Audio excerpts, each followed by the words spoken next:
В одном тихом дворе, за старым деревянным забором, жила кошка Мурка.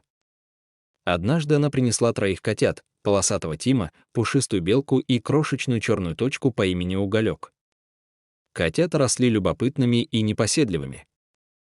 Тим все время пытался залезть на дерево, но неизменно падал в кусты. Белка устраивала засады на падающие листья, а Уголек мог часами лежать на солнце, мечтая о чем-то своем.